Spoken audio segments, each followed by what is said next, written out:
সপ্তাহখানেক আগে একটা কাজের জন্য আসছিলাম আর কি ডিসেম্বরের কাছে।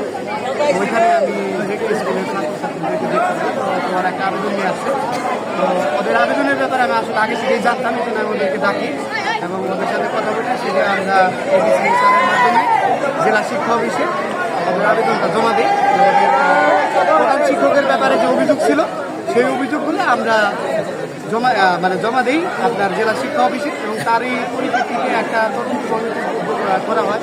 আমি ডিসি ম্যাডামের সাথে কথা বলি, সেখানে ওরা আমাকে জানাইল যে সেই তদন্ত কমিটিতে স্বতন্ত্রিত হইতেছে, কারণ সেখানে প্রধান শিক্ষকের আত্মীয় আছে।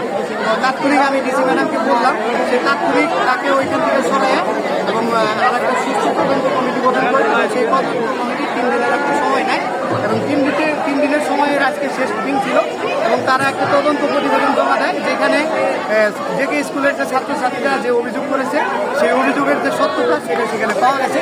এই জন্য তারা সেই অভিযোগগুলো সত্যতা প্রমাণিত হওয়ার যে রিপোর্ট, সেই রিপোর্টটা তারা আপনার যে মন্ত্রণালয় আছে শিক্ষা মন্ত্রণালয় সেখানে প্রেরণ করা হয়েছে, এবং ডিসি মহোদয় সেখানে কথা বলেছেন এবং আমাদেরকে আশ্বস্ত করেছেন আগামী সপ্তাহের শুরুর দিকেই ইনশাল্লাহ তার বহিষ্কারাদেশ সেটা মন্ত্রণালয় থেকে হয়ে আসবে। যেহেতু এটা একটা এমপিওভুক্ত প্রতিষ্ঠান, তাকে যদি ছাত্রছাত্রীরা জোর করে পদত্যাগ করায় সেটা আসলে আইনি প্রক্রিয়ার ভিতরে হয় না।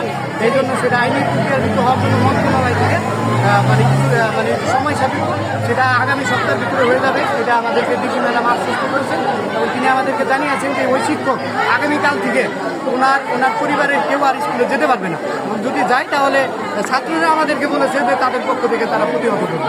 এই জন্য আমরা আশ্বস্ত হয়েছি এবং ছাত্ররাও খুশি হয়েছে। আমরা এটাই চাইবো প্রশাসনের কাছে, যেরকম মানিকগঞ্জের বিভিন্ন স্কুল কেন্দ্রিক যে বিভিন্ন জটিলতা যে সমস্যা দেখা যাচ্ছে সেগুলোও জেকে স্কুলের মতো তারা গুরুত্ব সহকারে দেখে এবং সেইগুলোরও সঠিক তদন্তের মাধ্যমে যারা দোষী তাদেরকে শাস্তির আওতায় আনা হোক, এটা আমরা চাই। এবং এখানে জেকে স্কুলের আছে তাদের যে অনুভূতি সেটা তারা প্রকাশ করবে। আমি এখানে শেষ করতেছি, বেশি কিছু বলতে চাইতেছি। একটা প্রশ্ন, সেটা হলো আপনার